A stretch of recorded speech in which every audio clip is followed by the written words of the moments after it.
Well, hey, ladies. Hello. Hey, so we're gonna jump straight into it.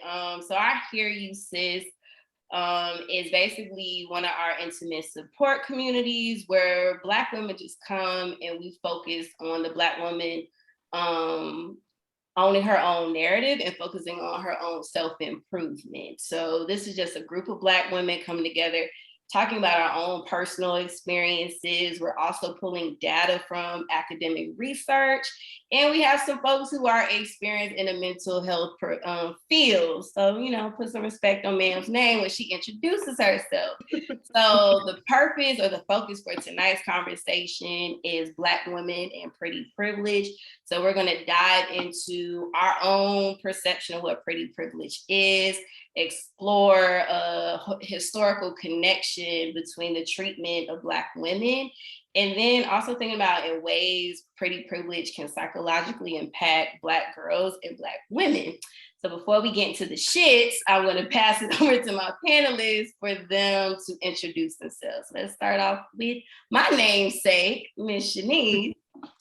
Hello, everyone. My name is Shanice Waller. I reside in Atlanta, Georgia.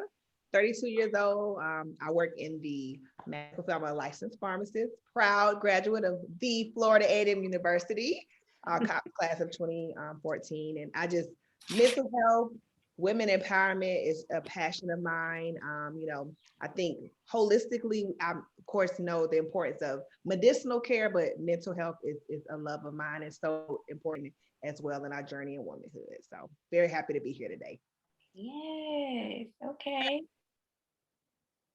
Next one.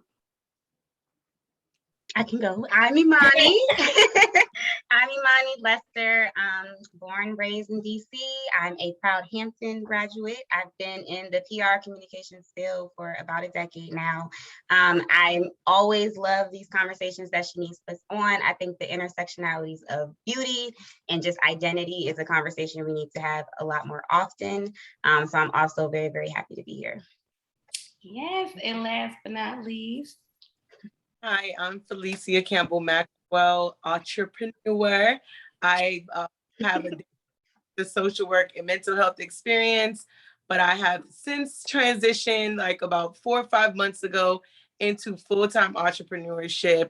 And of course, mental health is important, and having these conversations about what goes on in the workplace. I was working in a toxic environment, have worked in toxic work environments. And so we know that all of these things are important, and I'm glad that you have opened the floor for this conversation.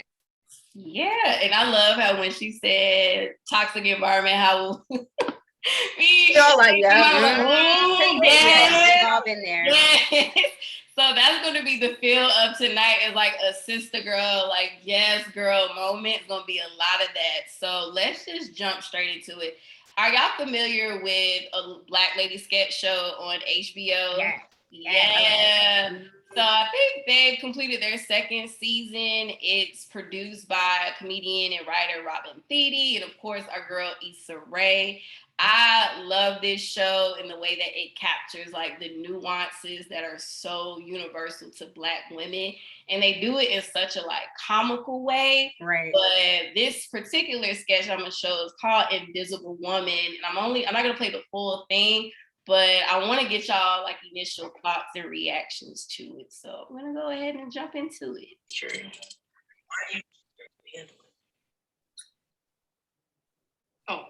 I'm not. I work in IT. I'm not a spy. It's me. I'm the agent. I'm Trinity. So yeah, Trinity is incredible. Her regular looking face makes her nearly invisible in the field. But around here, she's a real legend. Sorry to interrupt. It's Trinity's birthday. Can you sign her card? I'm sitting right here. Oh, well, you can sign it too. Just drop it by my desk when you're done, okay? Make sure not to tell Trinity. Just tell me about the mission. The Syndicate's cover business is a record label called We Do International Crimes Records. Pew, pew, pew. Oh, it's pronounced pew, pew, pew. We'll need you to gain access to the building, which isn't going to be easy. Their security is tighter than Jada Pinkett's mom's ass. Last week, a top-level agent was at a place like that and just walked right in. It was Agent Trinity, No, that's not it. we need you to obtain a hard drive from Reynaldo Ortiz's office. You may know him as Larsenio Hall. He invented going skirt on records.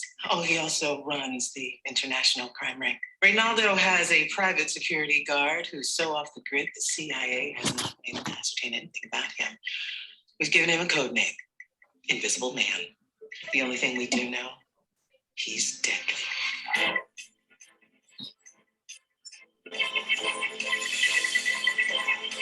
He'll never even know I was there. Oh, I know where I know you from. You're my son's kindergarten teacher. You know me from meeting me a minute ago here at the CIA. No. All right. He said no. That's not it. All right, so what are y'all thoughts? Like, what are y'all initial reaction and thoughts to that sketch, that scene? So let's start off with Imani. What do you think? I thought about, the workplace. I guess I could start there of what my experience has been within the workplace.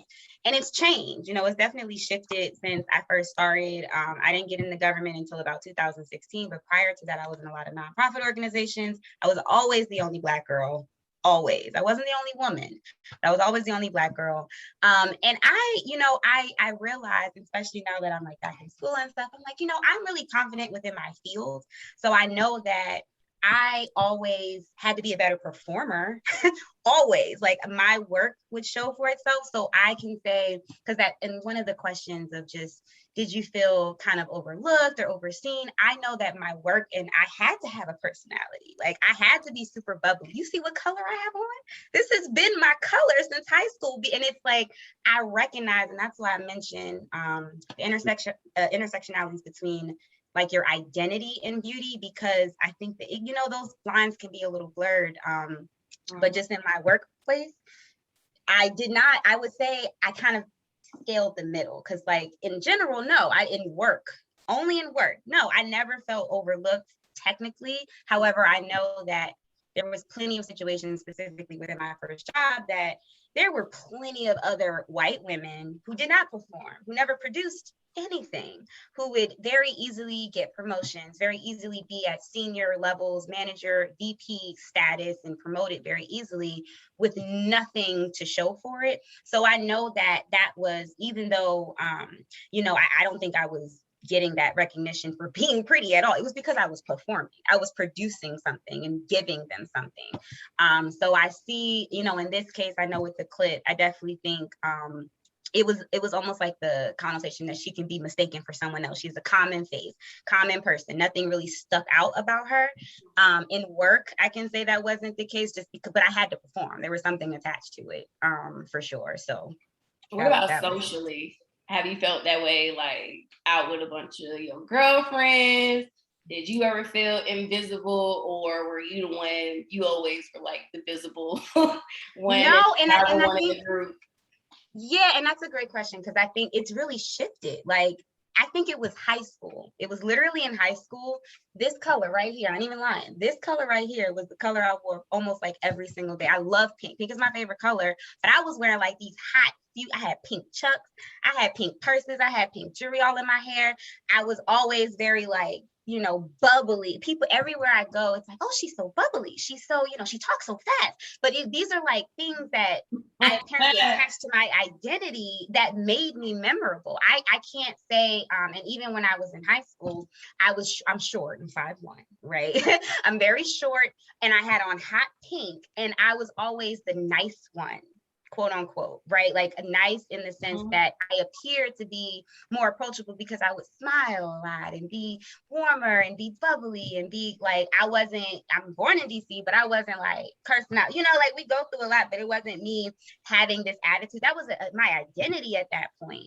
Prior to that, however, elementary school, and I was just talking to one of my old friends actually from elementary school who, I remember we were both calling out like the pretty girls, though there was like 3-4 girls that I just remember, they were born pretty. Like they were born pretty.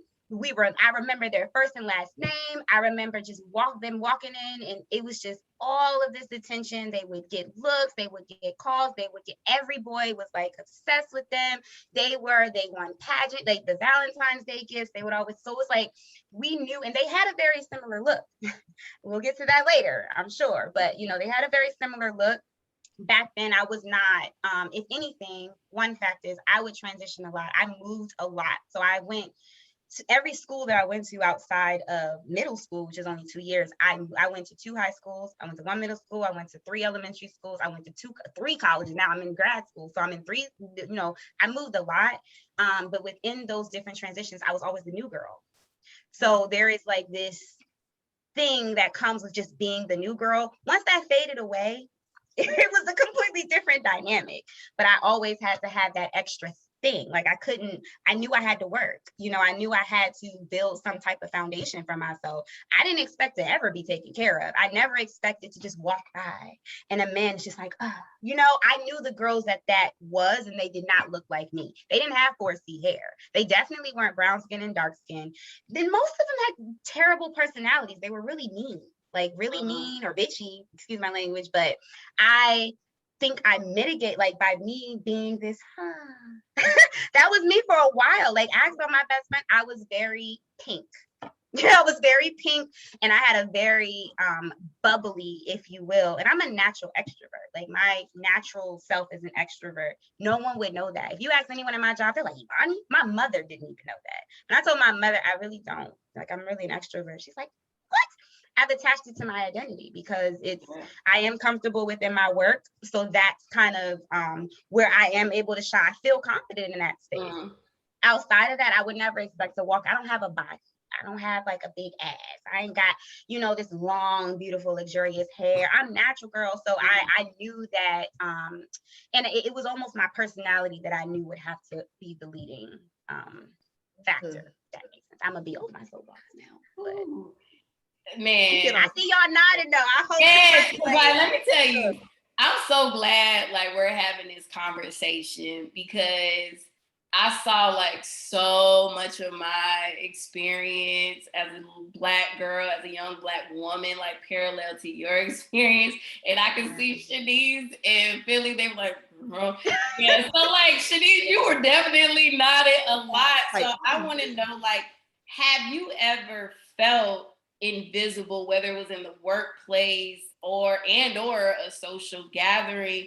And if so, like, what do you think attributed to your invisibility? Like, in other words, like, why do you think people overlooked you or ignored you in comparison to other women, particularly Black women? Definitely. So contrary to Imani, I feel like I consider myself a super late bloomer. Like I always been a fun and nice girl, which that's something else with her, the nice girl, smart. Those things were often make me validate myself. But I just never felt like I got that much attention. Like from boys all from elementary, honestly, it's high school. I think I had my first like real boyfriend when I was like maybe 15, 16. With Valentine's Day and all those things. And unfortunately, Cinderella story, if you don't have that man or that little boy buying you these things, Prince Charming, maybe I'm not that cute. So I had a lot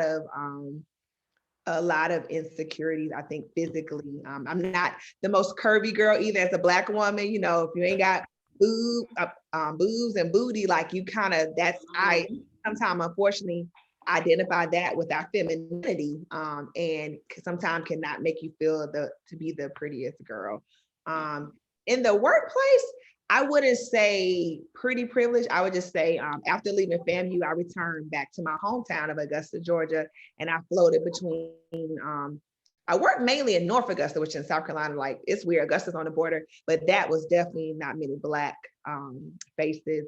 And I laugh all the time. As a pharmacist, you have to wear a white coat. It's very obvious what role I play. And they're like, where's the farm? People are like, oh, are you the pharmacist? Are you a nerd? Like, the disrespect and the audacity of some of the people I encountered to question what role I was. And I think that's just being a Black woman, unfortunately. And then also, as y'all see, I love earrings, like that's a self-expression. I've had people make comments like, oh, that was like something I see on my Christmas tree. I mean, just ridiculous microaggressions because of the accessories and things that I You gotta take a I wish I had We gonna wine get up to in that, here. sis, 'cause, See, I got ginger tea up in here to settle my stomach because of what you just said, but go ahead. that's one example. And this same lady who just, it's always one that want to try you. Another time, I love my wigs. Yes, ma'am. So I switched my hair very much. And I think it was another time I had a very like, oh, are we Indian today? I mean, it was always something that this lady was coming at me about. And I'm just like, can I live? Can I self-express? This is not to me, my credentials in any way, because of how I want to dress and, where it comes from changing my hair or putting on different jewelry and earrings, So that was my experience. I just feel like with microaggressions and maybe what people deem as professional as a Black woman in the workspace there. And The that's resonate with that. whole nother conversation in itself. Right. And I see a common theme between Imani's story, your story, even mine, which I want to lift up, but I do want to get to Philly, and then that's where my psychological mind starts to analyze things like, oh, there's a common thread going on. But Philly, do you mind me calling you Philly in this space? Because I do want to put respect on your CEO and professional self. Nickname given by yours truly. See, I met her as Philly, you know what I'm saying? But Miss Mama That's how I introduced her. Like, this is my best friend Philly. Okay, so I guess I'll start. I mean, for me, I think where I felt invisible, actually my story is totally different, right? I was well known. I was the popular girl. I was well known up until like the 7th grade. I was in Florida, Miami, Florida, 305, holding it down. And I just remembered like never having to think, because one thing what we would tell our moms is never change us to another school. Like no matter where we moved, she moved to the same school. So we kept growing and going from elementary to middle with everybody. And I really had my whole life planned out. Like I'm going to go to that high school next to my middle school. And it's going to be like the transition is going to be all the friends. We're all going to grow. So I had that popularity of that. Plus I would dress really well. My parents were drug dealers. So we had money where other kids didn't. And so we had the name brand. We had all of these things, and that became our identity, right? Nails done, hair done, everything did like in middle school.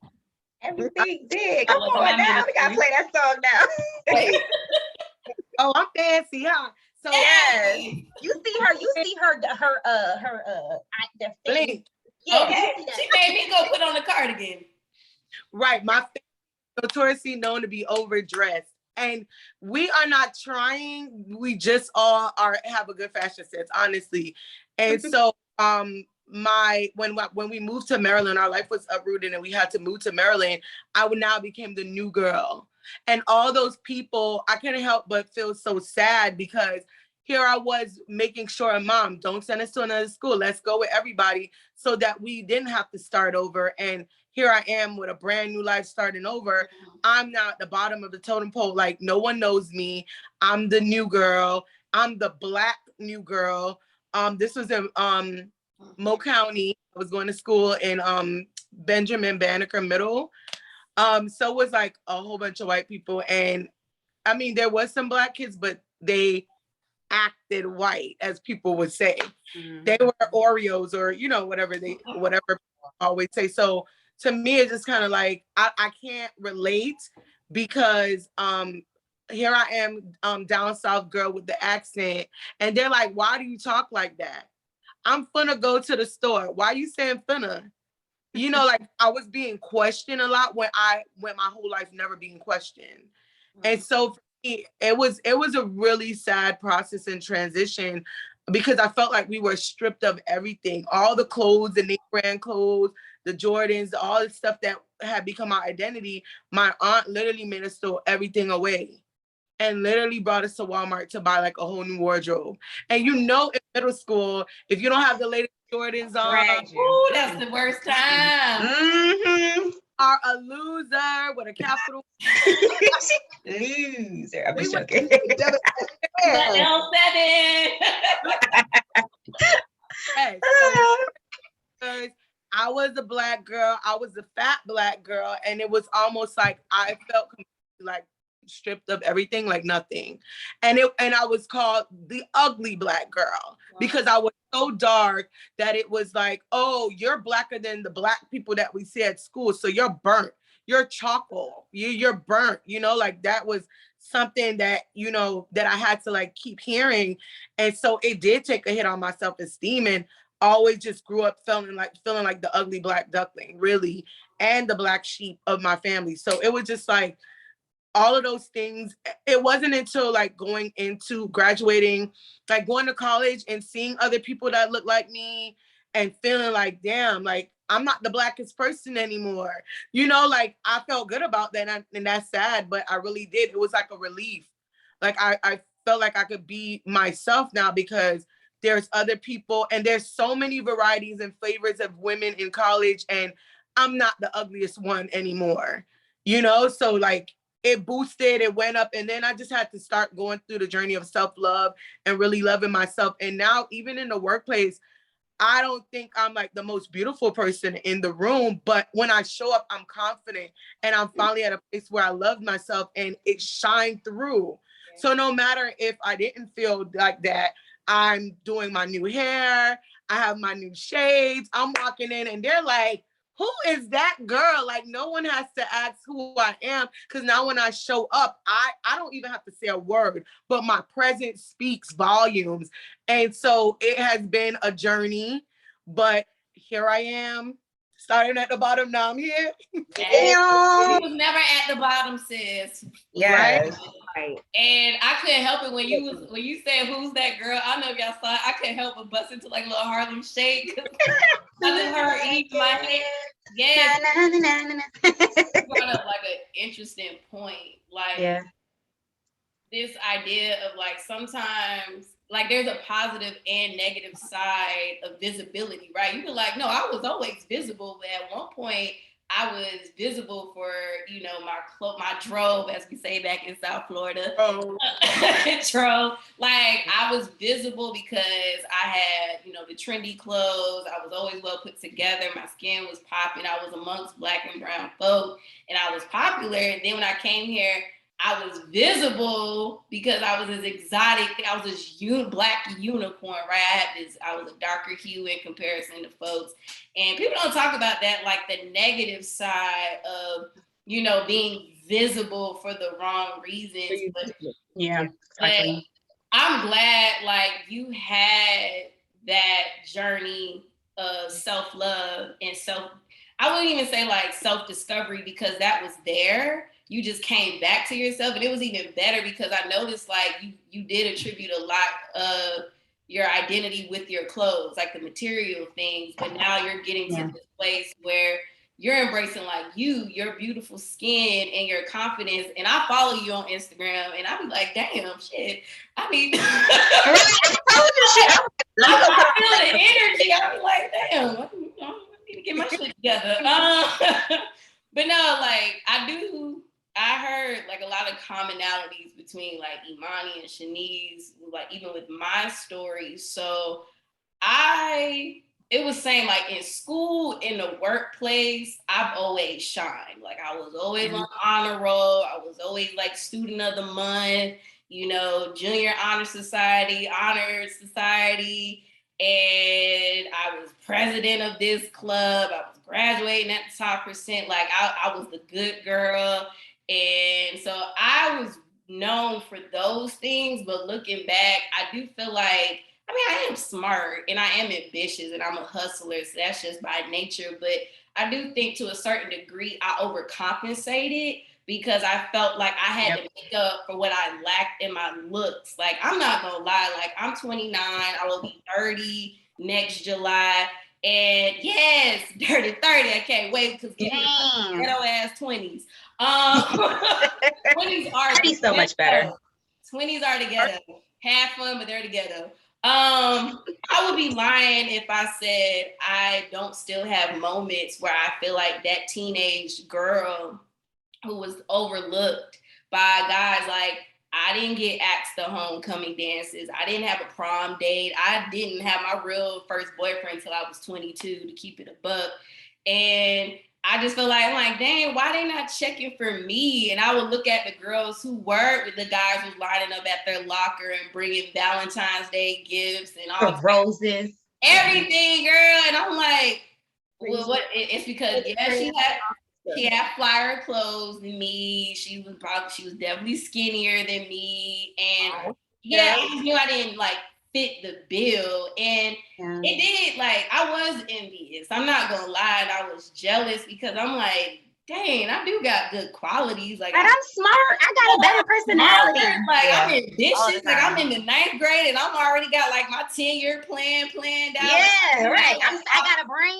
Yeah, and I'm like, but what about me? Like, I could be the homie too. I know hip hop. Like, I could talk about Jeezy and T.I. and Lil Wayne too.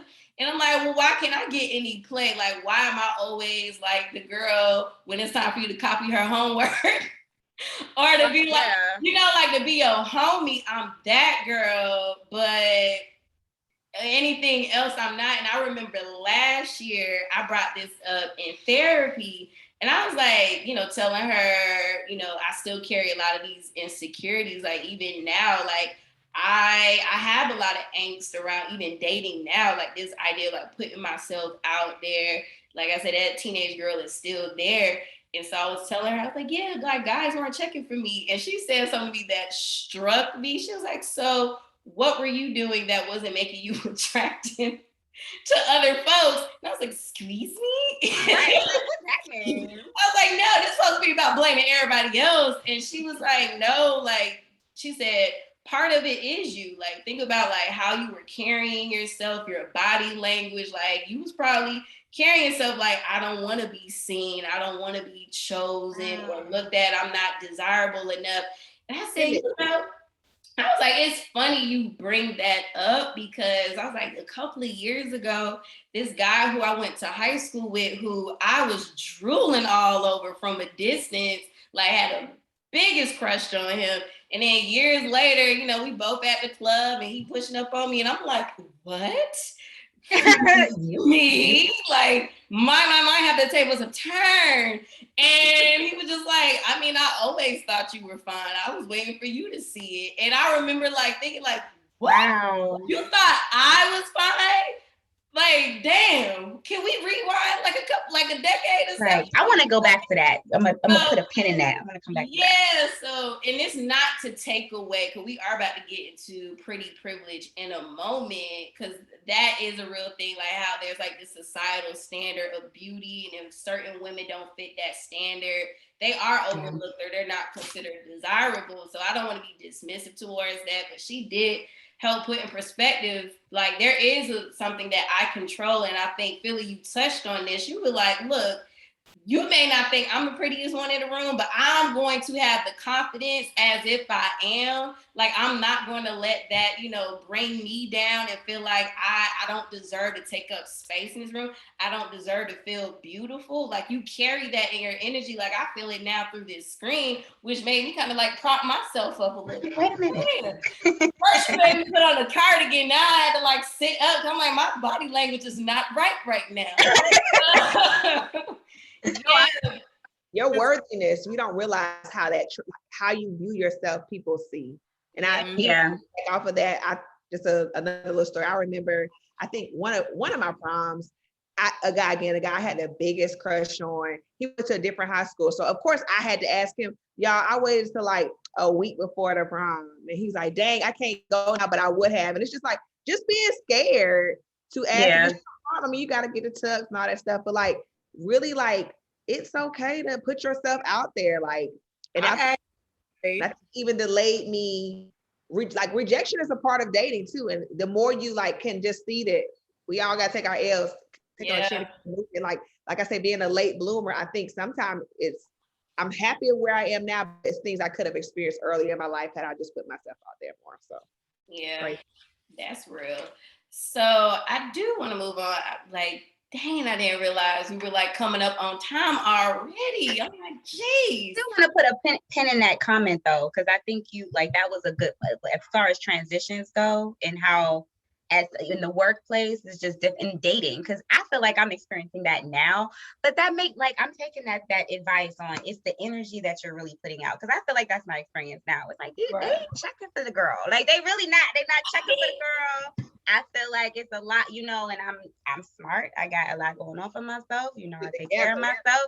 Yeah. Right. So it's like what y'all dating this? Like, you know, where they at? Like y'all not checking for me. But I feel like that's definitely my experience now. But I'm gonna take heed to that it may possibly be because I'm just like, you know, I may be exuding some because I know I am, but I may be exuding that energy. That's definitely a part of it. But I do feel like now as we're older and in this dating realm there, and I know we're gonna get into that of just what that looks like. What is that identity attached to that we see as a commonality of getting more attention or just not really having to offer much, I guess is the best way for me to explain it. Because I know I had to offer something. You know, like that's still my reality. And I want Philly to share later, like just that, like, because I believe in the law of attraction. And if you truly believe, some are just born pretty. Like you come out, you know, someone's gonna take care of me. Like that's a confidence I've never experienced. And it's just, you know, to have that energy and it actually comes to fruition.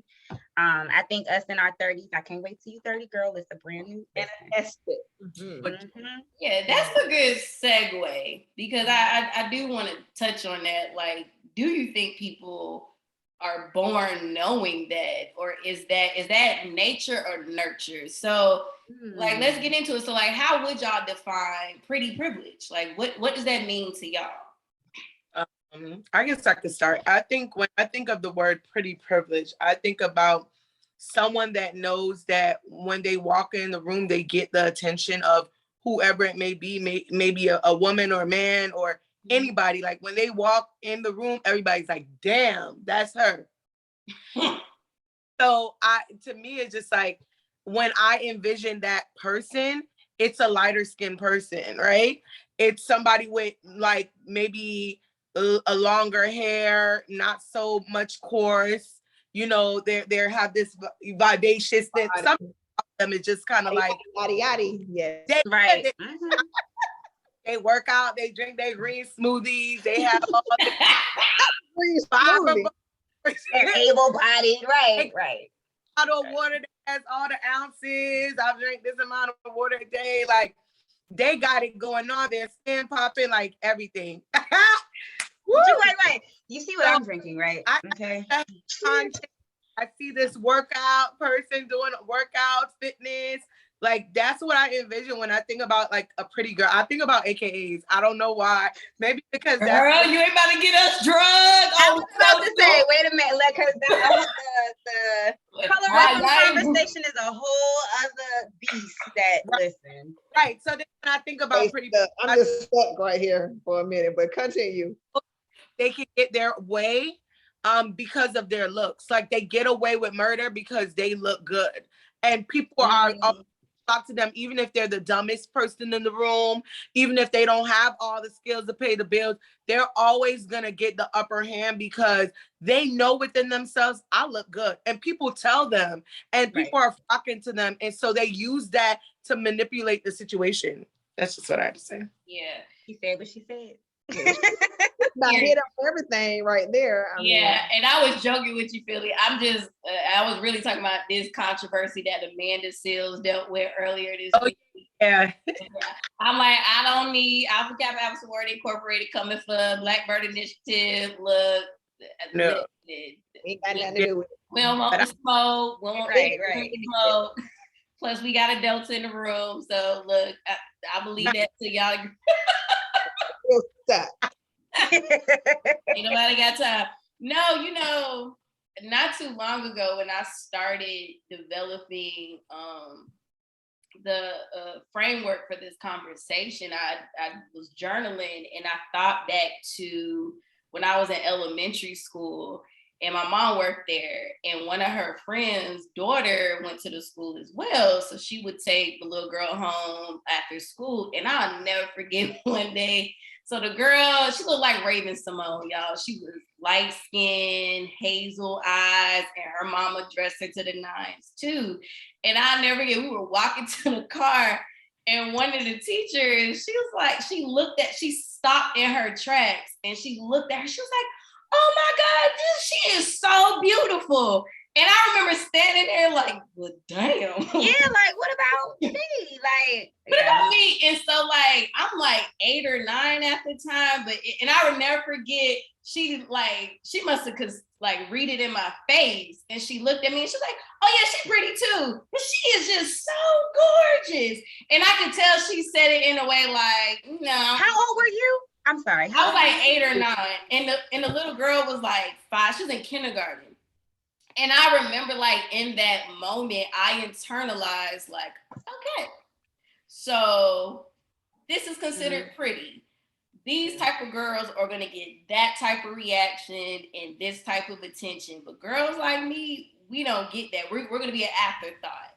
And clearly that was a very like defining moment, because that was over, like that's 2 decades ago, and I still remember it like it was yesterday. So that's why I asked you a moment ago, Imani, like, do you think it's more so nature versus nurture? Because I feel like society, particularly white supremacy culture, absolutely, standards of beauty, and how I would define pretty privilege is like the closer you are in proximity to that standard, then the more desirable you are, the more benefits you have, the more opportunities you have. And there's so many layers to it, right? Because like now, and I think Shanice, you touched on this too, even like it don't even have to be close to like Eurocentric features.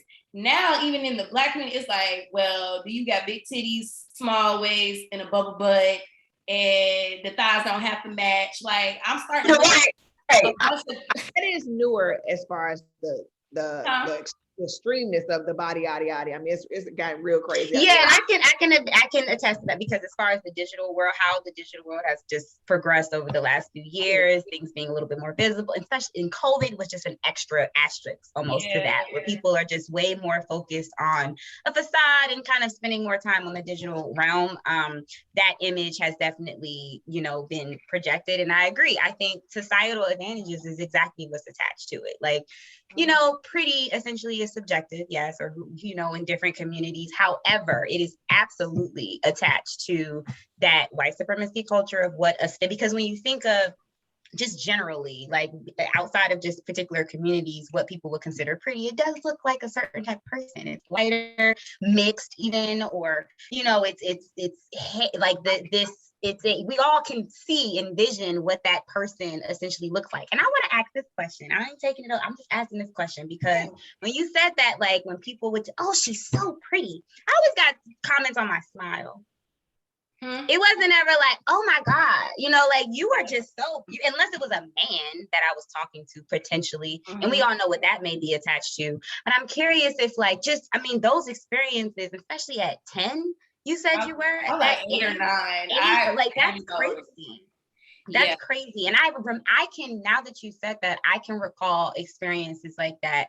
But I don't want to get into the colorism conversation, because I know that's a whole, listen, we will be here for hours. But I will say, and I've said this on a previous conversation, that as far I know, and I think it is nurture, just to answer that first question, because I know when I grew up, I was only girl, right? My dad always made me feel, I never felt like dark skin and younger into high school was a bad thing. I still, to this day, and Philly will tell you, to this day, I've always loved Black. Like, I want you to look like you just got off the boat. Like you got kinky hair, you dark skin, and my friends would always attach it to, oh, she like dirty dudes. Because they had dreads, they always were dark skinned, they were like hood, like they were rough around the edges, listen to them. All of my friends at that point, especially in high school, who either were my complexion or darker, would be more attracted to light-skinned dudes. And it was always very confused. That was my, and I ain't gonna call you out, boo. I ain't gonna call you out, but it was all of my friends. This was collectively, right? And that was honestly the first time I realized, damn, is something wrong with this dark skin? Is high school from my girlfriends, because they were attaching a beauty, like a man that they wanted to, and these were girls that were darker than me. So I'm like, am I ugly? Like, like that was my entire upbringing. Nurture was, she's pretty, my dad made me feel like I was my entire life. Okay, I'm a daddy's girl. He made me feel like I was beautiful. He got me into culture. Like, I went to Africa. Like, he had me in Jamaica all the time. Like, it was things that I saw myself, and it was attached to beauty. He had an African art gallery. I saw myself constantly. It wasn't until high school my girlfriends was like, he's too dark, I like him. And he would be mixed or white or European or whatever. And I'm like, I don't like that. And it was it was a shock for me, because these are my best friends who I'm like, y'all saying I'm ugly then. Yeah. Basically, like, and it was, but it was a nurture. I agree. It was definitely nurture, because that was the turning point where I was like, well, shit, like it's attached to societal privilege. Pretty privilege, essentially. It's attached to societal privilege, but I definitely think it's nurture. Yes. Shanice? I was gonna say, that's beautiful, Imani, that basically affirmed you. But I can say I don't remember someone telling me I was pretty till high school, and that's something if I have a daughter, I want to make sure I affirm her. She was, and things. I was just curious, Shanice and Philly, do y'all feel like you remember, like as a child, someone affirming you in that way? Yes. So I'll let Philly go, then I'll go. She said yes. That. Pretty Black girl. It wasn't until like around middle school that I said I've heard the word like ugly Black girl. I mean, growing up, everybody, oh my God, it's pretty little Black girl in Jamaica, because I went to school in Jamaica, was this pretty little Black girl. And I never thought that I was ugly until then. And I was like, damn, I must be ugly. No boys don't want to talk to me, nothing like that. And then I started to hate myself because I felt like Black was ugly and I didn't want to be Black. I wasn't going to go as far as bleaching, because that's something my culture does, is bleaching their skin to get lighter. But, it wasn't until probably like, as I said, college, that people were like, oh, you're a beautiful Black girl. And then I would get you're pretty for a Black girl. All the time. You're pretty for a dark girl. Like, why can't go to a very mixed school? So I'm meant to say that earlier, like, pretty much until I went to FAM, I've always been in a very mixed environment. I went to the Charter Magnet School in Augusta. And so I was Black girls, but it was a mixture of all different cultures. That's something too, I wonder, it's interesting for you all that really were immersed in a culture at a younger age, that you kind of have a confidence. So I was always around Black people. I went to HBCU, I was school in DC, like I was always, until in the workplace. That's why I mentioned the workplace. I was always around white women who literally did nothing, never produced anything. But it wasn't because I was. These white men were creepy. Like, they were super creepy. How do you get your hair like that? Because I changed my hair often too, all the time. But it wasn't. If anything, it was a creepy old white man that was saying little like, how you do that? But I wasn't getting a promotion. Like, I had to work, I had to produce. I eventually got to that point, but I had to bust I work 11 jobs now. Okay. I wear like 10 different hats because of everything I went through trying to fight for a reputation. And it's carried with me. Doing that. Becky ain't doing all. Yeah. But it wasn't because, it was a smile. Oh, she has a nice smile. I was like, it was inviting. That's a part, and that's something that I think is attached to just creating an identity to be, to add something essentially. Because I would, like you said earlier in the conversation, really it's attached to just being a Black woman. This society, a lot of times, it's just a Black woman in this society, a dark-skinned Black woman in the society who wants to be manager, director. That's a whole other dynamic of just upward mobility. You know what I'm saying? Is a struggle. Yeah, listening, Imani, you talk about how you were just surrounded by this affirmation. I had to like fight my Cancer nature. I was like, ooh, don't do it, not on the camera. And even like you saying, I want my daughter to know that from jump. Like, it's so important. It's so important. So I grew up in a house, like both my parents, but particularly my mom, like very I was just surrounded by blackness, right? It was, child, my mama one of the ones who would take a white figurine and get a brown permanent marker and color that thing. Oh, that's right. That's what I love. I love that. She didn't play, like, that. I was always surrounded by blackness, but both of my parents, to be honest, they never explicitly told me and my sister that y'all are beautiful and, you know, yes, you have a wide nose and big lips and a round face. Love that. I love it. It's, you know, you get that from your grandfather, you get this from your grandmother. Like, my texture hair is literally a perfect combination of my dad and my mom. My dad has very curly hair. My mom has very kinky hair. And if you look close, it's like very curly and kinky at the same time, but they weren't explicitly like telling us how beautiful we are and just our own uniqueness.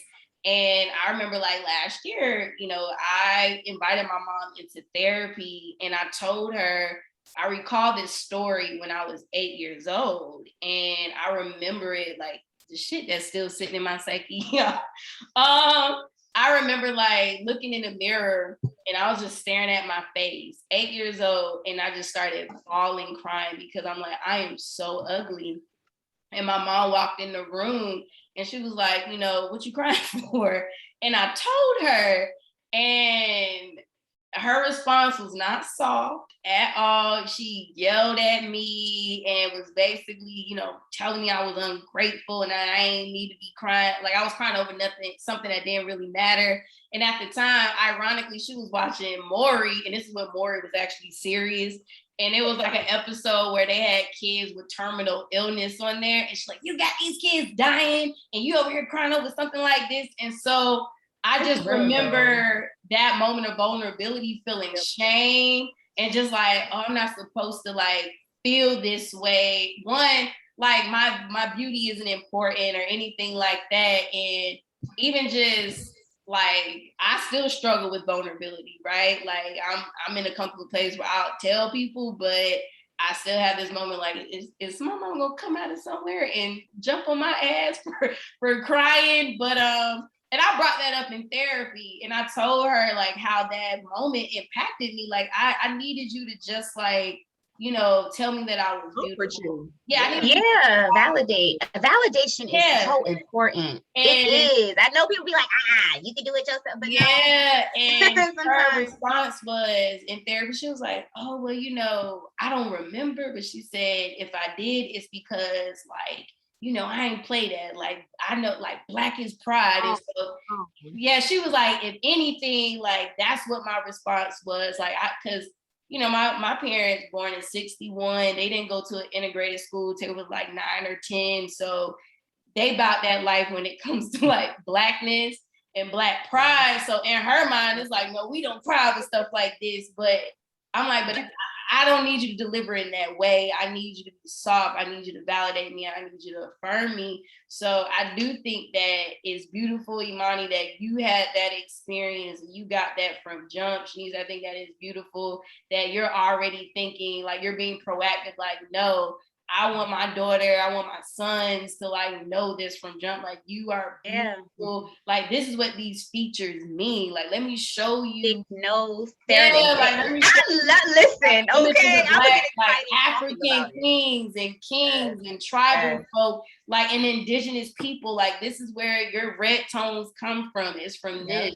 So yeah, this conversation was just so beautiful. Giving me, I mean, it's real though. It's real, and I know that. Yes, Shanice, that validation at an early age, because I am 30 at this point, and the fact that all of that, you know, pouring, I'm a daddy's girl, that pouring into obviously had an impact on me, because I felt, and to be honest, I didn't feel the need to seek that validation, because I'm like, I like dark-skinned men, and despite what the society would say, I want this, and I still do to this day. And I have experienced, like, outside of the high school experience, where I've dated, or not even dated, but talked to people, men, who just, you know, they either preferred white women, preferred lighter skinned women. They would make comments, and that was when it started to be like, y'all are really sick out here. Like, y'all really got a problem. And I started to look at them. Like, I was even telling my friend, like, something's wrong with y'all. Something's wrong with y'all. You look just like me. me and you prefer this, that's a personal thing. That ain't got nothing to do with me. It was at that point I was that sure because of the validation that I received. It was nothing but black on black on black. Like it was literally communities as far as the schools I went to. It wasn't until the workplace that I got into that where I'm like, I'm the only black girl here. So I had to perform, I had to produce something. However, it wasn't me comparing. I mean, obviously, I know we've all probably experienced someone who has exuded white girl privilege, white boy privilege, whatever that is. Someone saying microaggressions that Shanice mentioned earlier, like all of these different nuances. I can't say, like what Philly mentioned before, I never had brand names and all, because I never felt like I needed to. Like I was that confident in my blackness, honestly, that I just got to be me. But as I got older, and got more hip to what this society was really about, that's when I had to get a reality check and understand, okay, I have to, it is about your internal process and kind of being confident within yourself, because society, y'all know what we're dealing with. Like it is really more so based, it's a subjective topic. However, if you don't feel pretty yourself, no one else will get that energy from you. Like Philly says, she got a presence. My girl got a presence, okay? When she walk into the room, and I know it because I be with her. Like if she walks into a room, people like, yes, she has it now. Like, girl, do you not see it right now? Yes, that's what I'm saying. You're not doing anything. You are just sitting. But you're sitting pretty though. Like sitting pretty, like, exactly. It's so regal, but exactly. You know, like it is. That takes work. That takes work though. It takes work. It's a process, you know, it's definitely a process. Affirmation every day. I remember just looking, I don't even know where it came from, because I don't think, like, you know, affirmations, all this positive self-talk and energy, all of that is like new, right? It's like a new talk, new lingo things. But even and I read the book The Secret from Me too.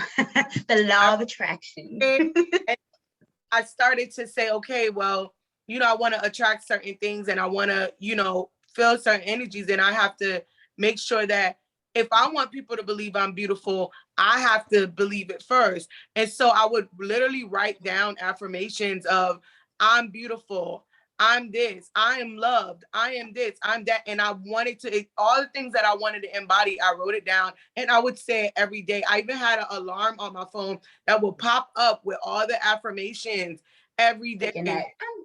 And I literally, Mantra app is really good. That's my favorite little app now.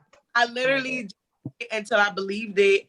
And it worked. And I was just like, and that's how I do everything in my life. I believe in manifestation. I believe in all of that. Like even before I got married and stuff, I literally went to my page and I said, if a husband was to come on my page right now, what would I was? Did I show up as a wife? I needed to make sure that I was presenting like I wanted to be received. So I went through my social media page, all these little loose pictures, booty out, this, that. I took them down, I deleted them, archived them, did whatever. And I started to clean up my social media. And I started to really, okay, I need to embody what I'm trying to attract. And then I started to write detail of how I wanted him to be, how I wanted him to look. And it didn't have to be, I did not even write a skin tone, a physical appearance. I just wrote that I gotta have good teeth. It's them characteristics though. That height battle. Because I wanted light skin, because in my mind, as I said, I had got to the point where I hated black skin so much that I was like, in the future, I want children and I don't want them to come out black like me, because I don't want them to experience the hate that I experienced. So I knew, I was like, well, if I get a lighter skin guy and I so happen to get pregnant, I would have a lighter skinned baby, at least a baby in the middle that would be not so dark, not so light, and they would be received and loved, right? So that was like my mindset, like I have to have a lighter skinned dude. And I remember that time period, girl. Lighter. And I really told myself that, like until I scaled it back and was just like, well, when I got to the point of loving myself, now I'm like, I don't care about the looks. I care about the heart. I care about the character. I care about, like I said, when I wrote the list for what I wanted in a husband, I did not write physical looks at all. I said, God, make sure you give me a man that's after your own heart. A man that has your heart, a man that knows you, a man that is ambitious, that no matter what, he would sell a painting to make us money. Like those are the things that I asked for, not like physical appearance at all. He just so happened to be cute. That's right. The God bless you. Oh my or whatever. God. I received that. And yeah, we could go ahead and get ready to round the conversation. Oh my gosh, it's just so exciting. I know. But I do want to like highlight something. I ain't been to church in a minute, but I was the No devout judgment. missionary It's Baptist online. It's online. I ain't go. church members when I was a young girl, and I remember them. What is it? Train your child up so that So he won't depart from that. So I feel like that. What she said. I feel like that could be applied even outside of religion. Like you know, we see that and feeling in your story and Imani's story, like y'all getting that affirmation at such a young age, and even along the journey, you may have lost sight of it, but because you had that foundation, you was brought back to it, right? So I think that's something that can be applied, and I think that's why it's so important for that to be built in Black children at a young age. And I do want to like provide some data just real quick towards the end of this conversation so that people know like this isn't just our experience, these 4 Black women, like this is something that a lot of Black women can relate to. And I think I worry so much for this next generation of Black girls and just the social media era that they're growing up in. And so I pulled this study. It was a study from Yale School of Public Health, and basically they took the researchers, they took about 27 Black girls ages 14 to 18 from 15 different United States, and they did this focus group. So all of the girls, they identify as heterosexual, and researchers discovered that the teens were using social media platforms to elicit information about potential partners. I'm like, at 14, you already 14 social media like Tinder, but all right. Another conversation, and we can talk about that. So one of the researchers said that from this study, we learned that Black teen girls navigate social media being aware of gendered racism, which they are victims of, while also being aware that they are seen as less desirable than their white teen counterparts.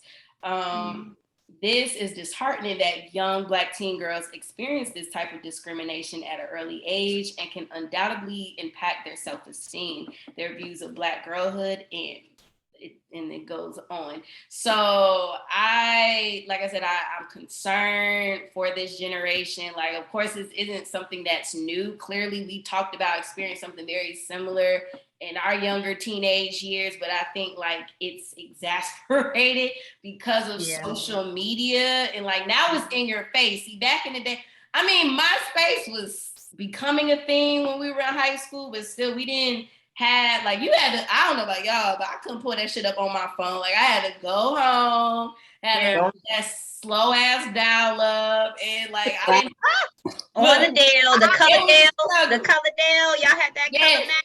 And don't let somebody mess around and pick up the phone. Now I gotta start all over again. AOL dial up for real.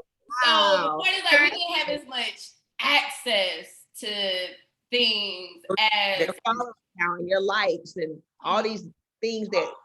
Yeah, so I guess like the ring light, that's new. Look, we all was like, wait, girl, these filters that can add lashes and filled eyebrows and fuller lips. Your face, basically beat your whole your face and everything, and it even makes your eyes like a little like you know, like you have a contour. It's a lot, and I'm telling you, that could be another conversation. It's so how social has impacted the psyche, and it does stick with you. It absolutely sticks with you, and it's not going to get better. You know, like we're not going in a better direction. It's a lot of exploitation that happens on there. Right. Yeah. So even though this data was about teenage girls, and clearly we grown as women around here, but I do think a lot of us still carry our, you know, our wounded child and our wounded child and our wounded teenager with us. So what are some ways leaving this conversation, are we gonna like actively nurture that child or continue to affirm like, girl, you are beautiful. Like Philly, I love that you laid it out. I was over here like, damn, where my pen at? So I can Right, that's what I was looking for. Like, I can get me a man. Okay. Yes. But what is like one big takeaway? Like, what do you all like want to do? Leaving this conversation that you want to practice. Like, I'm gonna be, you know, intentional about this. So one, I can preserve this self confidence that I'm coming into. So who want to kick us off? Because I'm over here like, shoot, what do I want to do? Right, like I gotta think about it. I'm like, what does it have to be something towards ourselves, like, or can it be like a general thing? It could be a general thing, or do you have kids, Billy? So that's what She's mom of the year. started. But for me, I want to just like Shanice was saying about, you know, maybe starting from a young age to you know, affirm a child, because I can't call either like necessarily like I heard that and I knew I was loved, but from my dad, I wanted that from my dad. And I didn't hear that until I was like 15 years old. And I went to him and I was like, Daddy, why do you hate me? And do you think I'm not beautiful or whatever? And he was just like, how could you say that? I love you. You're my firstborn daughter. You're so beautiful. That's the first time. And it didn't matter who else said it. I wanted it from my daddy. And he, it's so important. It was just like, as an adult, even when my dad says it now, random, I'm like, it's such a weird thing. Like, I'm like, I hear from everybody else, but from him, it's so foreign. It's like, damn, I can't believe I'm just hearing this at 32. Like, what's up? Like, you should have been doing it from the beginning. So my plan moving forward is, you know, when I have my biological children, now I have my bonus son, and just telling him, you know, you're handsome. You are a handsome Black boy, and really affirming him in that way, because I didn't get that necessarily from my like a male. And I get it, his dad won't tell him he's beautiful, obviously, but my husband would tell him, you know, you look good, right? And my husband is confident. You fly, right? He passes that on to him, like, even if he never tell it, but you can't expect someone, just like you said, sometimes you need to hear it. You may know good or I'm handsome, like, you know, but I want to start telling him more like that he is handsome. Yeah, that's beautiful. Oh, Save our babies. I know, we love the babies. She's mom of the year. She didn't give herself enough credit. Mom of the freaking year. Like, affirmation is important with these babies, y'all. And I don't have any kids, but it's important. It's definitely important. I'll piggyback off of that. To me, it's really self-love. Ironically, I have on one of my beautiful wigs today, but I am trying to good girl. Thank you. I am trying to be more cognizant of pictures and wearing my own hair. I'm not natural. I'm relaxed over here. I love my little pixie. She just went together for this, but embracing that, wearing my pixie more. I think that's something. Also, like really. So love languages, how do I provide that for myself? So again, you know, first of affirmation is definitely, I love you. Like we could tell ourselves, like, stop needing that from someone else. So I love myself. Yeah. I think I also have been working on, again, speaking on dating. Dating always come in it, but I really think I'm about to intentionally just not date for like 6 months. We go see. I'm on like year 3. Okay, it works. We're gonna see. I never tend to make it about the past 3 months, but I really wanted to just honor a season of solitude. And like, I feel like when you just love your time, your space, you know, myself. Say it again, Philly. Get to know yourself, and that's necessary. I did that as well, where just like I got to know myself. Like, do I enjoy my own company? How I want a man to enjoy my company. I don't even enjoy my own company. Can I be alone? Like, if he's busy working, he's doing something, am I gonna be like, dang, I need some attention all the time? I can't go to the mall or go somewhere by myself. So that's really, I really want to give myself until I think I'm 32 and I'll be in June is when I turn 30. Like literally, I think until 33, I want to just enjoy Shanice's time, and whether it's taking myself on a trip, come to New Orleans and see Shanice. like a We gonna pull up on Shanice and the NOLA. Okay. Look, I got the room. That is what I'm on. I don't need no one else to tell me I'm pretty because I know I'm pretty. So Amen. That's right. Yes. Yes. Imani. I think you, again, Shanice, a shout out to you again for just organizing a beautiful conversation, because every single time she has these conversations, it makes me say, wait a minute. Like, and I think about, and I missed my therapy session today, so I definitely have some things to think about, like as far as how, because you as far as validation, right? Like, no, you're absolutely right. You need to have self-love. Why are you seeking validation from others? I realize now that I'm 30, a lot of this feeling of y'all not checking for me is in a relationship space. Because I feel like now, and it is a social, digital, the access we have now, it's a lot of different factors that play into that. And at some point, I didn't mention, but at some point, like maybe 4 or 5 years ago, and Billy knows this, I had a whole natural state. I was feeling myself. I went natural. I was replaying Black of the Berry by Kendrick. I know that's right. I was on, like, I was so in, like, but then something happened. Philly's aware that kind of knocked me off that pedestal for sure. And definitely knocked me off my pedestal and had me re-questioning everything, because the type of, and it's a situation, we've all probably been through that situation. It was a situation where I basically got cheated on. It was okay. But the person that it happened with, got the t-shirt.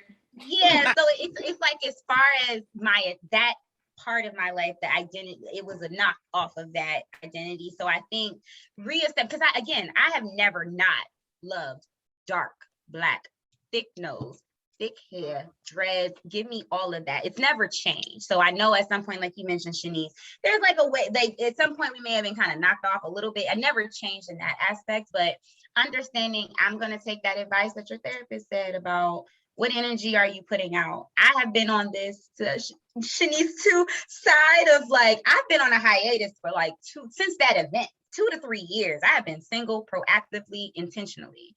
And it's not saying that I don't go out or do these things. I'm a natural introvert, like I mentioned, but being a little bit more cognizant of that energy potentially that I'm putting out. I do know that, like, again, the places, work and personal, that I've been to, oh, she's so bubbly, she's so this. I know my personality can exude the mood that I'm in at that time, but just being a little bit more cognizant of that. Like, do I want people to talk to me? Am I giving that energy off, or am I giving off energy like, leave me alone? Yeah, because I know I am. Like, I don't even have to answer that. I know I am, because of what I've been through. But I know that is a big part of it, of just the energy and almost just reestablishing that love that I've always had, that validation that I've always had internally, not because of someone else telling me necessarily, because once it was instilled at that young age, it's still stuck with me. I'm like, and knowing, I asked that question earlier because I can't count how many times I've just been approached and like, you're so pretty. No, that doesn't happen to me. It's usually, you have really good energy. I really love your energy. And I'm going to continue because I don't feel the need to be told you're so pretty.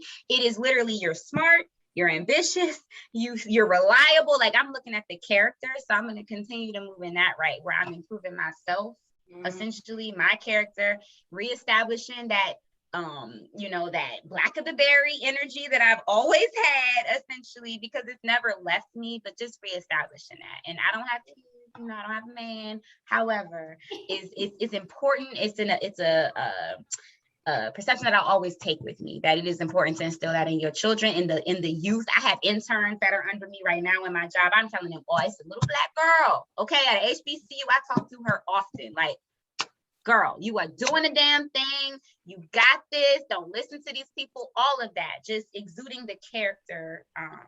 Giving back is so powerful. Mentorship too. Like, yeah, absolutely, because it shouldn't just be attached to how you look.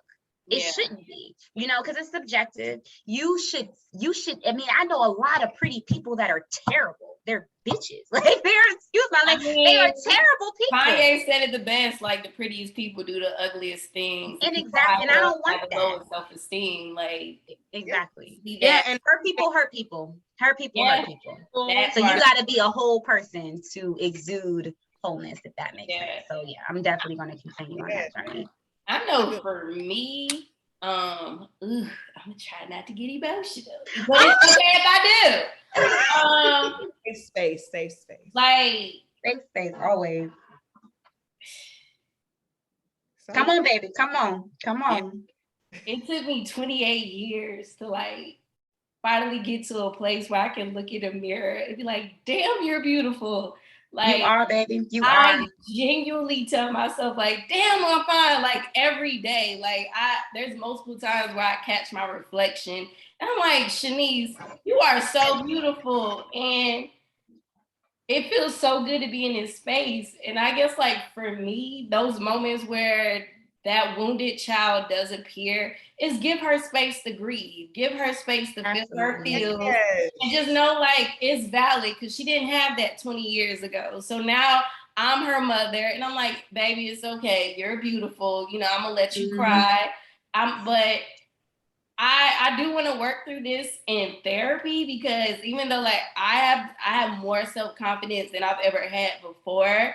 Like just the other week, y'all, I had on sweats, a t-shirt that had a bleach stain on it, like my New Balances and my turban. I look put together, but I wasn't out there trying to be chose, right?